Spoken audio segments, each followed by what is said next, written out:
नमस्कार दोस्तों, साल 1945 5 दिसंबर को दोपहर के 2:10 यूएस नेवी के 5 टॉर्पीडो बॉम्बर विमान फ्लोरिडा से टेक ऑफ करते हैं।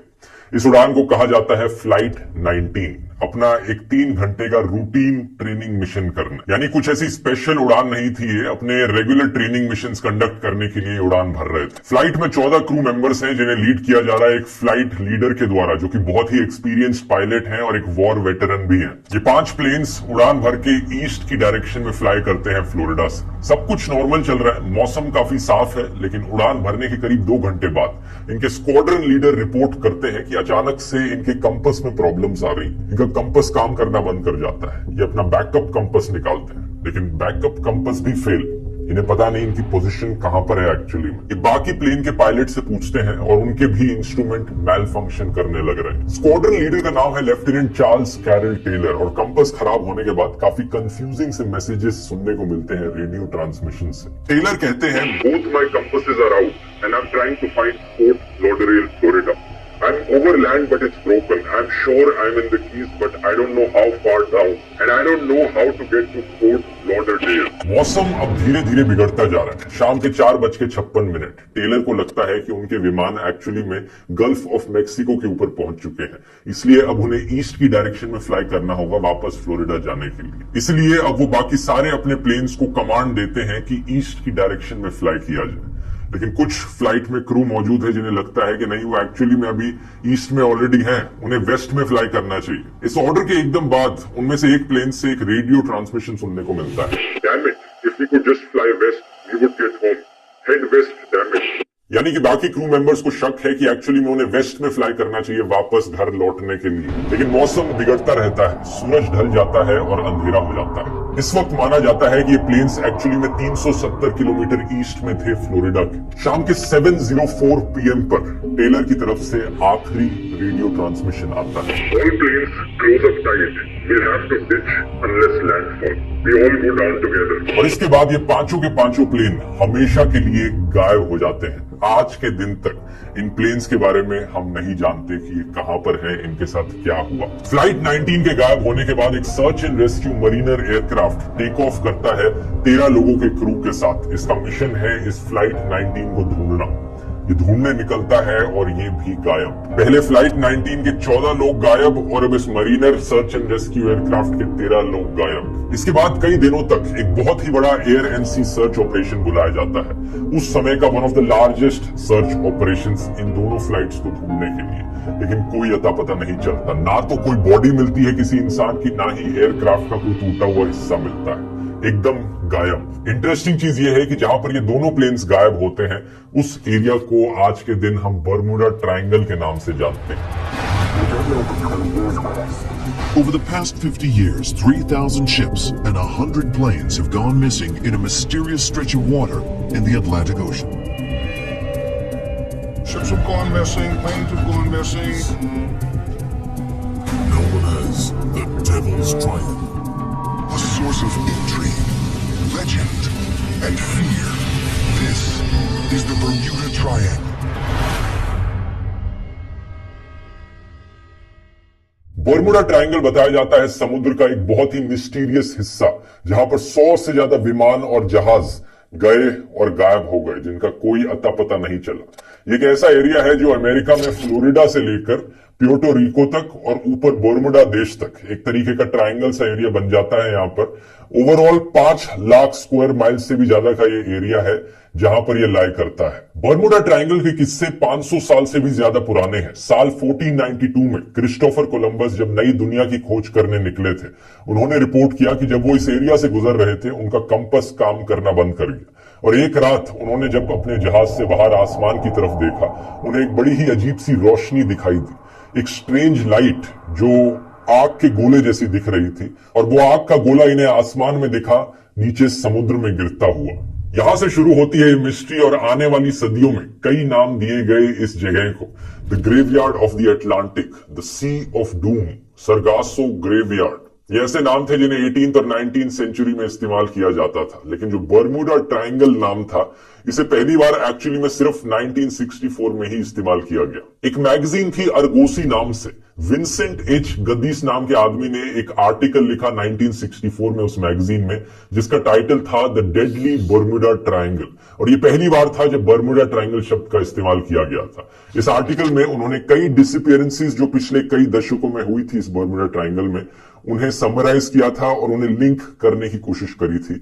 और यहां पर एक मिस्ट्री बनाने की कोशिश करी गई थी कि कुछ तो है समुद्र के इस एरिया में जो बहुत ही अजीब है, जिसकी वजह से इतने सारे विमान और जहाज जाकर गायब हो जाते हैं। हालांकि उस आर्टिकल में कोई एक्सप्लेनेशन नहीं दी गई थी कि ऐसा होता क्यों है, लेकिन इसकी वजह से बर्मुडा ट्रायंगल की मिस्ट्री उस जमाने की सबसे पॉपुलर मिस्ट्री बन गई। इतनी पॉपुलर कि कई किताबें इस पर लिखी गई, कई फिल्में बनाई गई, कई कंप्यूटर गेम्स बनाए गए और कुछ गाने तक भी लिखे गए बर्मुडा ट्रायंगल के ऊपर। कुछ और घटनाओं की बात करें तो एक और भयानक इंसिडेंट हुआ था साल 1918 में यूएसएस साइक्लोप्स जहाज को लेकर। यूएस नेवी का उस समय का वन ऑफ द बिगेस्ट और one of the fastest ships जो इन्होंने बनाया था। अमेरिका की नेवी के लिए ये बहुत ही इंपॉर्टेंट एसेट था, स्पेशली तब जब अमेरिका ने वर्ल्ड वॉर 1 में हिस्सा लेना चालू किया। तो ये ट्रूप्स को ट्रांसपोर्ट करने के लिए और कोल ट्रांसपोर्टेशन के लिए इस्तेमाल किया जाता था। 4 मार्च 1918 को 306 लोग बैठे थे इस यूएसएस साइक्लोप्स में। वॉशिंगटन के पास एक शहर है वेस्ट इंडीज बाल्टीमोर, वहां से ये जहाज रवाना हुआ ब्राजील की ओर। लोगों के अलावा इस जहाज में 11,000 टन मैंगनीज भी था। ये रास्ता तय करने में करीब करीब 9 दिन का समय लगना था। ये जहाज सही सलामत रवाना हुआ, मौसम साफ था, शिप की तरफ से मैसेज आया जाते वक्त वेदर फेयर ऑल वेल। लेकिन ये जो मैसेज आया ये आखिरी मैसेज था इस शिप की तरफ से। जहाज अपने रास्ते निकला, उसके बाद इसका कोई अता पता नहीं चला। अचानक से ये गायब हो गया। इसने सबको चौंका कर रख दिया। यूएस नेवी की one of the biggest ships, इतना बड़ा जहाज कैसे अचानक से गायब हो सकता है। अब अगर ये घटना सुनने में आपको मिस्टीरियस लगती है तो इससे भी ज्यादा खौफनाक और डरावनी है एलन ऑस्टिन की मिस्ट्री। साल 1881 में एक 210 फीट लंबा जहाज था एलन ऑस्टिन नाम से, लंदन से न्यूयॉर्क जा रहा था। बड़ी आम बात है, उस टाइम पर बहुत जहाज ये सफर किया करते थे, लेकिन रास्ते में एलन ऑस्टिन को एक अनजान जहाज दिखता है, एक अनआइडेंटिफाइड शिप बर्मुडा ट्रायंगल के एरिया के पास। बाहर से देखने में ये अनजान जहाज बिल्कुल नॉर्मल लग रहा था, लेकिन इसके अंदर कोई भी इंसान का नामो निशान तक नहीं था। कोई क्रू ही नहीं था इस शिप के ऊपर, कोई लोग नहीं थे। तो एलन ऑस्टिन के कैप्टन ने सोचा जरा मैं इस जहाज में जाकर देखता हूं क्या हुआ है यहाँ पर। पहले उन्होंने 2 दिन तक इंतजार किया उस जहाज के पास अपने जहाज को लगाकर कि अगर कोई हो तो कुछ पता लग जाए, उसका कोई निशान दिख जाए, कोई रिस्पांस आ जाए दूसरे जहाज से। लेकिन कोई रिस्पांस नहीं आया 2 दिन तक। उसके बाद कैप्टन ने उस अनजान जहाज में कदम रखा। इस नए जहाज के अंदर बहुत सारा सामान रखा था, सारी चीजें जहां होनी चाहिए थी वही थी। उस समय लोगों को पायरेट्स का डर रहता था कि कहीं उनके जहाज पर हमला न कर दिया जाए पायरेट्स के द्वारा, जो सामान छीन कर भाग जाए। तो ये चीज तो इस जहाज के साथ बिल्कुल नहीं हुई थी, क्योंकि जो भी सारी वैल्यूएबल चीजें थी उस जहाज के अंदर सही सलामत थी। इसी रीजन से एलन ऑस्टिन के कैप्टन फैसला लेते हैं कि मैं अपने कुछ क्रू मेंबर्स को इस नए जहाज पर भेज देता हूं और दोनों जहाज को हम साथ में लेकर आगे बढ़ते हैं। पहले 2 दिन तक दोनों जहाज साथ साथ आराम से आगे बढ़ते हैं, लेकिन फिर एक तूफान आ जाता है। दोनों के रास्ते अलग अलग हो जाते हैं और गायब हो जाता है वो अनजान जहाज। तूफान खत्म होने के बाद एलन ऑस्टिन के कैप्टन उस जहाज को ढूंढने की कोशिश करते हैं और दूर उन्हें अपने स्पाई ग्लास से दिखाई पड़ता है वो जहाज। जब वो उसके करीब पहुंचते हैं पता लगता है कि उस जहाज में फिर से कोई इंसान का नामो निशान तक नहीं है। जो कुछ क्रू मेंबर्स को उन्होंने अपने जहाज से उस जहाज में डाला था, अब वो अचानक से गायब हो चुके हैं। कहाँ गए, क्या हुआ उनके साथ, कुछ नहीं पता, लेकिन जहाज वैसे का वैसे ही सही सलामत है। कहा जाता है एलन ऑस्टिन के कैप्टन ने दोबारा से कोशिश करी उस अनजान जहाज को अपने साथ लेकर चलने की, कुछ और नए क्रू मेंबर्स को भेजा उस जहाज को चलाने के लिए, लेकिन फिर से 2-3 दिन बाद जब एक नया तूफान आया, सेम कहानी दोबारा से हुई। ये अनजान जहाज अलग हो जाता है और जो नए क्रू मेंबर्स डाले थे वो फिर से गायब हो जाते हैं अचानक से। एलन ऑस्टिन का जहाज जब वापस लौटता है तो इसके ओनर इसकी कहानी को सुनकर इतना घबरा जाते हैं कि इस जहाज को बेच डालते हैं एक जर्मन कंपनी को, जो इस जहाज का नाम बदलकर मेटा रख देती है। सही सुना आपने, जो रीनेमिंग मार्क जकरबर्ग ने फेसबुक की करी मेटा में, इस जहाज को भी रीनेम करके मेटा कर दिया गया बाद में। है ना कितनी दिलचस्प और लेजेंडरी कहानी। लेकिन अफसोस दोस्तों, ये घटना मोस्ट प्रोबेबली सिर्फ एक कहानी ही है। क्योंकि ये घटना इतनी पुरानी है, इसे ठीक से वेरीफाई करना पॉसिबल नहीं है। और जो कहानियां हिस्टोरिकली काफी पॉपुलर होती हैं, जो पीढ़ियों से चली आ रही होती हैं, लेकिन ढंग से उन्हें वेरीफाई करना पॉसिबल नहीं होता, सच जानना पॉसिबल नहीं होता, उन कहानियों को हम कहते हैं लेजेंड या अर्बन लेजेंड्स। और बहुत से रैशनल थिंकर्स का मानना है बर्मुडा ट्रायंगल भी एक लेजेंड है, the legend of Bermuda triangle. Bermuda triangle की घटनाओं के पीछे क्या कारण है, इसको लेकर कई थ्योरीज बनाई गई हैं। कुछ लोग ब्लेम एलियंस पर डालते हैं कि एलियंस ने आकर इन जहाजों को, इन विमानों को उड़ा लिया होगा, अपने साथ लेकर चले गए होंगे। कुछ लोग कहते हैं कि इस जगह में समुद्र के नीचे एक बड़ा सा सी मॉन्स्टर होता है जिन्होंने इन चीजों को गायब कर दिया होगा। कुछ लोग कहते हैं कि यहाँ का समुद्र ही इस तरीके से है कि ये सारे विमान जहाज इसके अंदर गिर जाते हैं। ये वाली थ्योरीज तो बहुत ही अजीबोगरीब है, लेकिन हम उन थ्योरीज पर फोकस करते हैं जो थोड़ी और साइंटिफिक लगती है सुनने में। एक एक्सप्लेनेशन दी जाती है मैग्नेटिज्म के आधार पर। असल में बात क्या है दोस्तों, धरती का जो एक्चुअली में नॉर्थ पोल है और जो मैग्नेटिक नॉर्थ पोल है, वो दो अलग अलग पॉइंट्स हैं। तो जब आप कंपास से नॉर्थ की डायरेक्शन में देखते हैं तो वो मैग्नेटिक नॉर्थ पोल की तरफ पॉइंट कर रहा होता है कंपास, लेकिन जो एक्चुअली में नॉर्थ पोल है वो थोड़ा सा अलग होता है, उसे ज्योग्राफिक नॉर्थ पोल कहते हैं। आप इस फोटो में देख सकते हैं कि एक्चुअली में ज्योग्राफिक नॉर्थ पोल और मैग्नेटिक नॉर्थ पोल में कितना डिफरेंस है। तो आमतौर पर जब लोग कंपास का इस्तेमाल करते हैं, जो पुराने टाइम से करते आ रहे हैं, वो इस चीज को अकाउंट में लेते हैं। लेकिन धरती पर कुछ ऐसे एरियाज हैं जहां से आप कंपास का इस्तेमाल करोगे तो आपको मैग्नेटिक नॉर्थ पोल और geographic north pole exact same जगह पे देखने को मिलेंगे। ऐसी जगह है जहां पर ऐसा होता है, उन्हें कहा जाता है एगोनिक लाइंस। वैसे ये एगोनिक लाइंस टाइम के साथ साथ बदलती रहती है, लेकिन पिछले 200-300 सालों में जो 0 डिग्री की लाइन है वो बर्मुडा ट्रायंगल के एरिया के आसपास ही रही है या अंदर रही है। इससे कंफ्यूजन पैदा हो सकता है बेसिकली। दूसरी खास बात यह है इस एरिया के बारे में कि बर्मुडा ट्रायंगल के अंदर का जो एरिया है ये बहुत ही शैलो एरिया है। अगर आप इसे सैटेलाइट के नक्शे पर देखेंगे तो आपको दिखेगा कि ये जो बहामास है, यहाँ पर कैरेबियन आइलैंड्स हैं, इसके आसपास ये कितना टर्कोइज कलर का दिखने लग रहा है। बहुत लंबे एरिया में फैला हुआ ये ऐसा समुद्र का एरिया है जहां पर पानी गहरा नहीं है ज्यादा। अब देख सकते हैं जो गहरा समुद्र है इसके आसपास वो डार्क ब्लू कलर में दिख रहा है, और ये एरिया अलग से स्टैंड आउट करता है जब सैटेलाइट से देखते हैं। तो इसकी वजह से कहा जाता है कि पुराने टाइम में कई जहाज जो यहाँ पर आते थे वो अटक जाते थे इस शैलो वाटर की वजह से। हिडन शोल्स, अगर कुछ ऐसे पॉइंट होते थे समुद्र के नीचे जहां पर मिट्टी थोड़ी ज्यादा उभर कर आ रही होती थी, तो वो बाहर से दिखते नहीं थे। जहाज जब उनके अंदर चल के जाते तो बिल्कुल ही वहां पर अटक जाते। तीसरी खास बात, इस एरिया में हरिकेन्स की मात्रा वन ऑफ द हाईएस्ट है दुनिया में।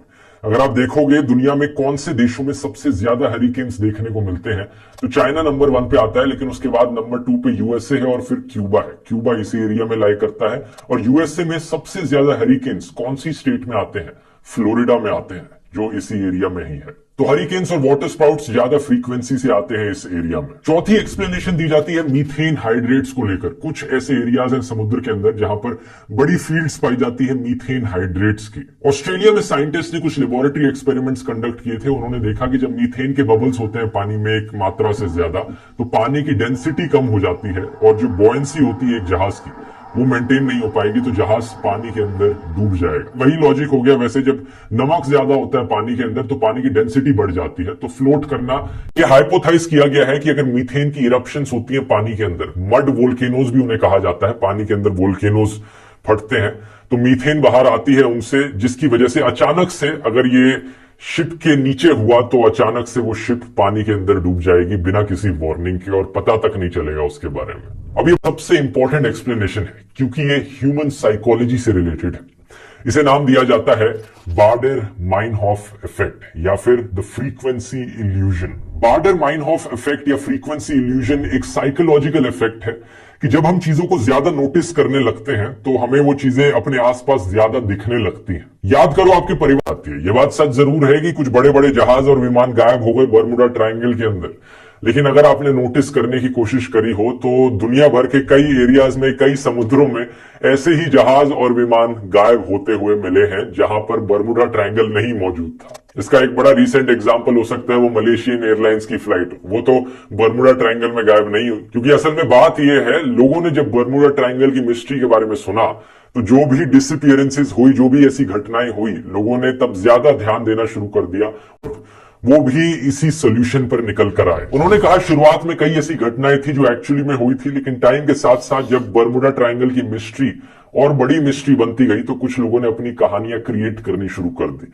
मिस्ट्री मॉन्गरिंग हुई यहां पर, और कुछ कहानियां तो बिल्कुल ही बकवास थी, असली में कभी हुई ही नहीं थी। एलन ऑस्टिन की जो कहानी मैंने आपको बताई, उसे ऐसी ही एक कहानी बताया जाता है। अमेरिका के national oceanic and atmospheric administration का कहना है कि इसका कोई सबूत नहीं है कि जो जहाज और विमान बर्मुडा ट्रायंगल में जाकर गायब होते हैं, जो मिस्टीरियस डिसअपीयरेंसेस हमें बर्मुडा ट्रायंगल में देखने को मिलती हैं, वो ज्यादा फ्रीक्वेंसी से होती हो बर्मुडा ट्रायंगल में बाकी किसी और समुद्र के एरिया के कंपैरिजन में। ऐसा कुछ भी नहीं है। उतनी ही मिस्टीरियस डिसअपीयरेंसेस हमें बाकी समुद्र के एरियाज में भी देखने को मिलती हैं। यूनाइटेड स्टेट्स कोस्ट गार्ड का तो यह तक कहना है कि coast guard does not recognize the existence of so-called Bermuda Triangle as a geographic area of specific hazard to ships or planes। यानी यूएसए के कोस्ट गार्ड इसे recognize भी नहीं करते कि ये कोई हानिकारक एरिया है बर्मुडा ट्रायंगल। इन्होंने कहा the fact that the area within the Bermuda Triangle is heavily trafficked could account for some of the mystery। ये जो बर्मुडा ट्रायंगल का एरिया है, यहां से बहुत ज्यादा ट्रैफिक गुजरता है जहाजों का और एरोप्लेन्स का, इसलिए चांसेस थोड़े बढ़ जाते हैं यहाँ घटनाएं होने के। Pair that with the fact that the Bermuda Triangle is often swept by hurricanes in the presence of Gulf Stream, it is not hard to see why ships might occasionally sink there. इसके अलावा अगर आप इस चीज को ध्यान में रखो कि इस एरिया में ज्यादा हरिकेन्स आते हैं और यहाँ का पानी ज्यादा शैलो है, तो आपको सीधा सीधा बर्मुडा ट्रायंगल की मिस्ट्री का जवाब मिल गया। वैसे इन ज्यादा हेरिकेन्स के बावजूद भी WWF ने जब अपनी डिटेल्ड स्टडी कंडक्ट करी थी 2013 में, world's 10 most dangerous bodies of water for shipping, तो उन टॉप 10 मोस्ट डेंजरस वाटर्स में बर्मुडा ट्रायंगल का एरिया आता था। क्रिस्टोफर कोलंबस ने वो जो देखा था कि आग का गोला पानी के अंदर गिर रहा है, वो क्या था फिर? उसका भी एक सिंपल सा साइंटिफिक आंसर है। साइंटिस्ट का मानना है कि वो एक्चुअली में एक मीटियोर था जो क्रिस्टोफर कोलंबस ने देखा था। उम्मीद करता हूं वीडियो इन्फॉर्मेटिव लगा। धन्यवाद।